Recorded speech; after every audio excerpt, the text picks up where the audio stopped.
Hello! In the tutorial Introduction to OOP Principles, we mentioned that abstraction is one of those principles. We mentioned that abstraction is a process of hiding the implementation details from the user.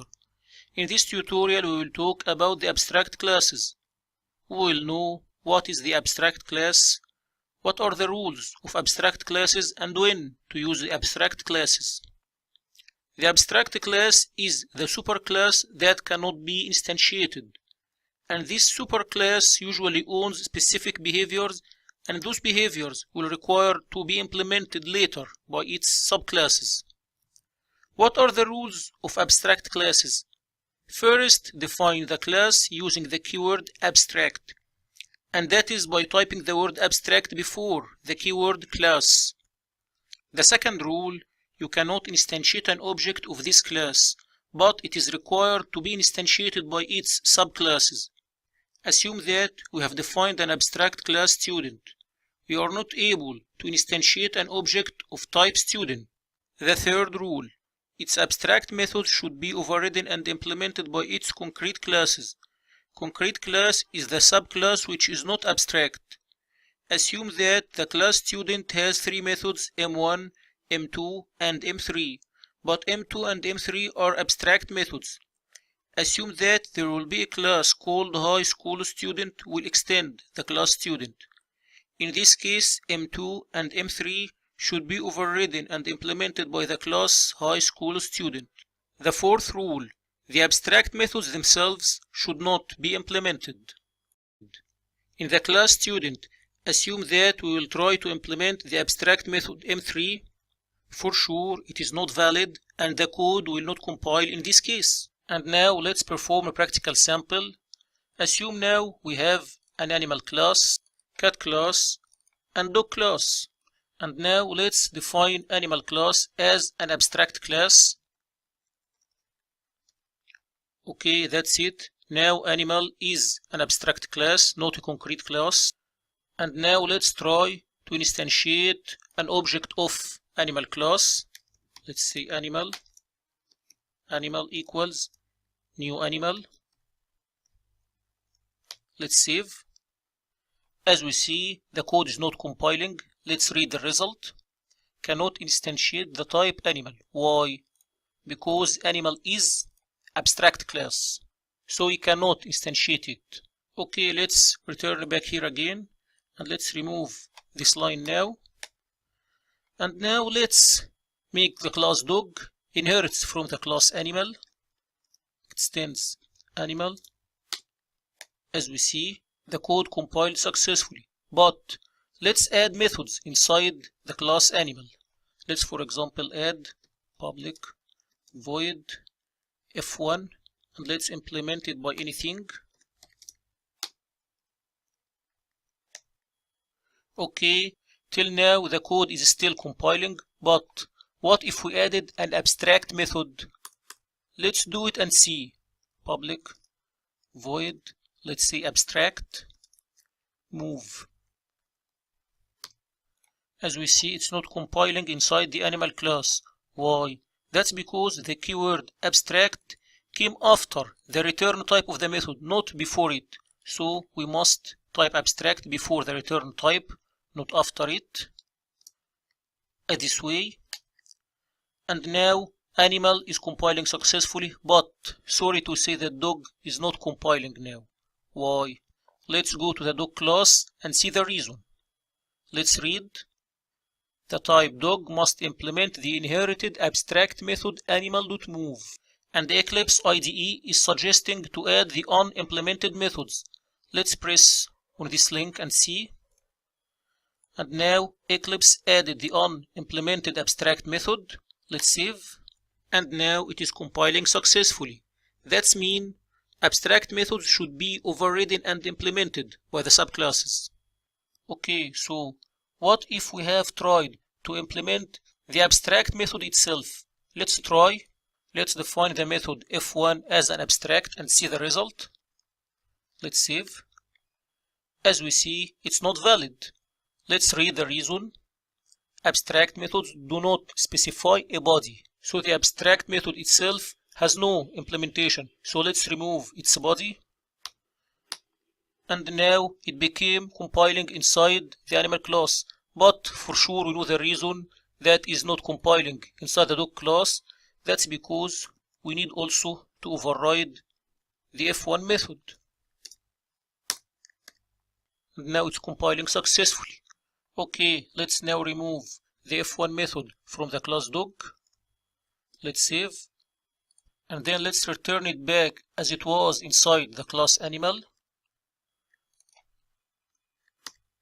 That's it. Okay, and now let's make also class cat inheriting from the class animal. And as we see, we are requiring to override the abstract methods inside animal. Okay, let's add some implementation to this method inside the cat class. Let's, for example, make it printing some text. Let's say cat is moving, for example. And let's add a different implementation for the same method inside the dog class. Let's say, for example, let's make it printing dog is moving. Let's save. Okay, and now let's go to the test abstract class, which contains the main method.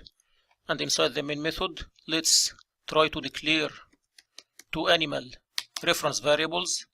Let's say A, for example, and in the next line let's declare animal B, for example. And now we want to initialize each of them. We know that animal is an abstract class, and we know that we cannot instantiate an abstract class. So what can we do in this case? Let's see. A equals, can we say new cat or new dog? Let's try. Let's say new dog. Let's save. As we see, it's compiling successfully. Why? That's because dog is an animal, so we can instantiate the reference variable A by a dog. The same thing when we say B equals new cat. Let's save, and as we see, it also compiling successfully. And now let's call the abstract method for each of them to see what will be the result. Let's say A.move. In the next line, B.move. Let's run the program and see what will it print. Let's run. As we see, the first A.move printed dog is moving, and B.move printed cat is moving. So what happened to get this result? I tell you. In this line, we have initialized A, which is of type animal, by an object of type dog, so that A, which is of type animal, took the implementations of the dog class, and in this line B, which is also of type animal, but it took the implementations of the cat class. So after those lines, A became a dog and B became a cat, so that A.move printed dog is moving and B.move printed cat is moving. So now we can deduce that it is very convincing reason for not be able to instantiate an abstract class. Let's assume that you will be able to instantiate an abstract class, so you instantiated an object of type animal in the reference variable A. And now, when we call A.move, which is an abstract method, and this abstract method has no implementation. In this situation, what should this method do when called? It has no specific implementation to execute, so again it's very convincing reason for not be able to instantiate an abstract class. Okay, and now let's add another abstract class. Okay, we will name it pet. Okay, and now we will let pet as abstract class, and we will make pet extending the animal class. Let's save and see. As we notice, it is compiling successfully without requiring to override the abstract method inside the animal class. But we can override it without any problem, as we see. Okay, it's overridden successfully. Let's remove it again. Okay, and now we conclude that when we make an abstract class inheriting from an abstract class, it's not requiring to override its abstract methods. But now let's add another abstract method inside this pet class. Let's say public abstract void move2. Okay, and now let's make both cat and dog extending pet instead of animal. Let's do it and see. Let's save. And now, as we see, we are requiring to add the unimplemented methods, which will be this case the move2.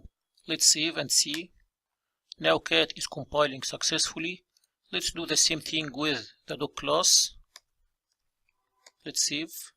So we have to add the unimplemented methods, which is the other move2. Let's save, and now it's compiling successfully. Okay, let's now ask ourselves a very important question. When should I use abstract class? Use abstract class when you have some classes are sharing specific properties and behaviors, but the behavior implementation details differs between each class, so you define a superclass for each of those classes. But you define this class as an abstract class when you are sure that there will be no default implementation to those shared behaviors. So you have to define this superclass as an abstract class and define the methods that represents those behaviors as abstract methods, so you guarantee that this class never be initiated. In the real life, I will give you a sample that I personally implemented. I was developing a small chess game. When I analyzed the game components, I discovered that I need to represent each component by an object. So we will have an object representing the board, two objects representing the players, and several objects that will represent the pieces. But let's focus on the pieces objects. The chess pieces are king, queen, bishop, knight, rook, and pawn.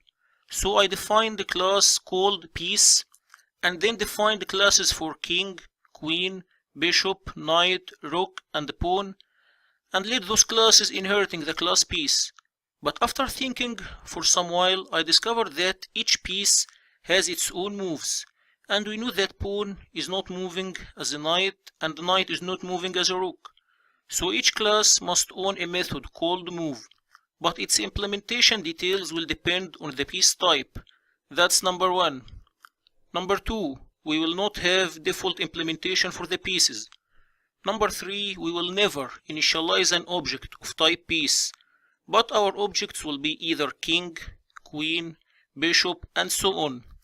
That led me to define piece as an abstract class and define the move method as an abstract method, as it will be implemented in the subclasses. Okay, in this tutorial we talked about abstract classes. We learned what is meant by abstract class. We learned the rules of abstract classes. We performed practically various samples that showed us the valid usages and the invalid usages. We also learned through the chess sample to use abstract classes. Thank you for watching. Bye bye.